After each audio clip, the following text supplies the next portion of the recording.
Scrut Automation to demystify information security and make it accessible to organizations. To talk to us about the latest interesting developments at Scrut Automation, we're joined today by the CEO and co-founder, Aayush Ghosh Chowdhury. Aayush, thanks so much for joining us today. And we're talking to you at a time when there's a lot of interesting things happening at Scrut. And of course, a big congratulations on your latest round of funding. So tell us about the path forward when you're already got a great growth trajectory. So tell us a little bit more in that direction. So I think first of all, thank you for having me here. It's a pleasure. In terms of the idea behind Scrut when we started out was that essentially if you look at the information security space, it's replete with jargon, and there is a bit of a jargon fatigue and tool fatigue, right? And if while there are platforms that work well with very large enterprises, and then there are also platforms that of late have been working quite okay with the lower end of the market. But what we are really focused on is the small to medium segment of the market, where essentially we're trying to say that, look, if you're a small to mid-size CTO that looks at information security, or if you're a CISO of a medium-sized company, you shouldn't have to worry about managing an array of disconnected, disparate tools for managing your information security. Just manage one tool that gives you a single window observability of where your information security risks are, define controls that talk to those risks. And some of those controls will inevitably make you compliant with a bunch of standards that you often keep hearing about, the likes of an ISO 27001, SOC 2. So far we've the messaging, the positioning, and the product itself has found resonance with the market. So we work with close to 250 companies now across the globe, with predominant presence in the APAC region right now. And over the next couple of quarters, we are going very aggressively after the US market as well. Absolutely. So talking about, I think we're going to be talking about the funding also that you received, which is the latest in the news from what I've been told by your team. Is there anything that you would like to specify on that and the plans going forward with that? Well, the existing investors continue to be confident in us.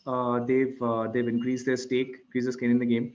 And we also have a strategic coming in, which is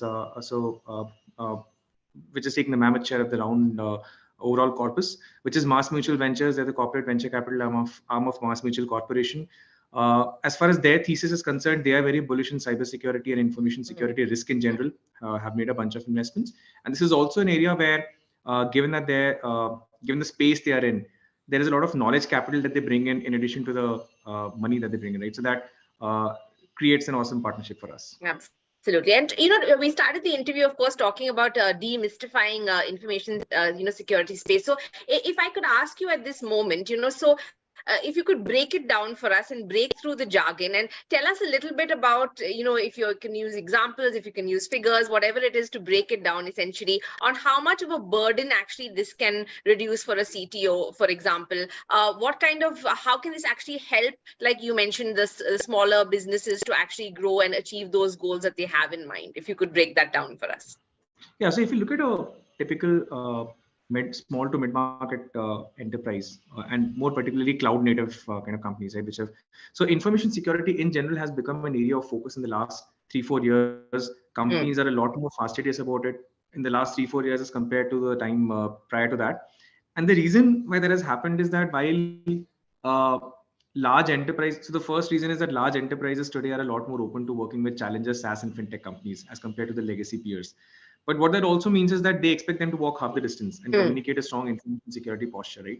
Which means that even smaller to mid-sized companies that 5 years ago wouldn't have to bother so much about communicating and maintaining a strong infosec posture have to do so now. Yeah. But there have got to be more lightweight, easier ways of doing it than having to navigate through an array of tools that are best suited for enterprises, require a lot of budget, require people managing them, right? So that's the first problem that we're going after essentially.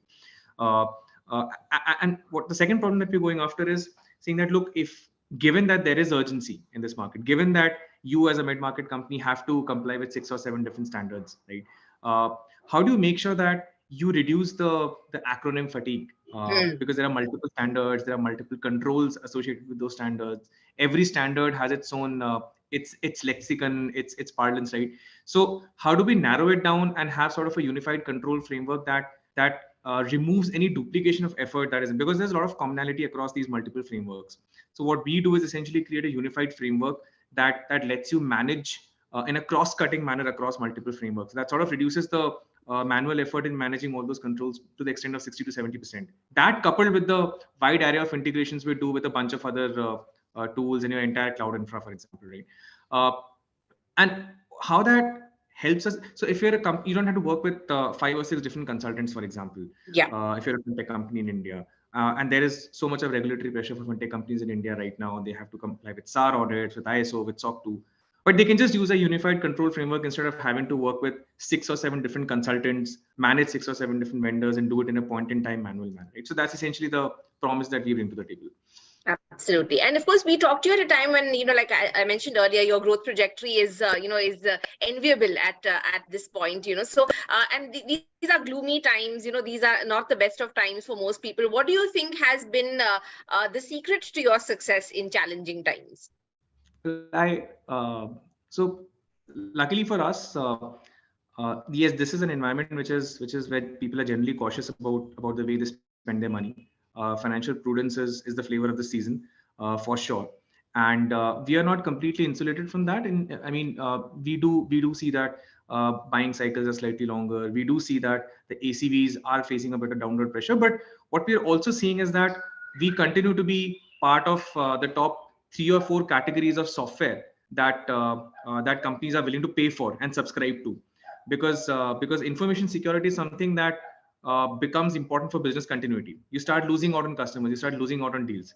So in the last quarter itself, for example, we've seen a 40% growth as compared to the quarter prior to that, so we continue to be confident about the fact that we are solving the right problem. But yes, we'll adapt with the times if we have to, in terms of how that gets delivered, how the platform gets modularized. Can we make certain parts of it more budget friendly? So those are problems that we keep talking about. But yes, we're certainly part of an essential spend for most companies that we work with. Absolutely. And, talking about something which a lot of people has become an essential topic of conversation is, of course, 5G and its rollout and, its contribution to the economy and the digital vision. And that's something that everyone is talking about today. But I'd like to know how you can break down, also the risks associated with it, and how you can perhaps, how be of assistance in that space. What are the risks that it has really in the cybersecurity space, and how can that be dealt with? What do we need to keep an eye on where that's concerned? So the broad areas of risk continue to be confidentiality, integrity, and availability. Those are the 3 risk buckets. And the risk frameworks also, I mean, there are gold standards out there in terms of what the risks should be in the first place. The way it manifests differently between an enterprise and an SMB or a mid-market companies, to what extent you will have to work hard to implement those risk mitigation controls. What kind of bureaucracy will you have to navigate within the organization? What kind of observability will you need to have in place to be able to monitor those risks, right? For example, PII is PII. Whether an SMB holds PII in the environment or a large enterprise holds PII in the environment, it's the same PII. The definition of PII doesn't change.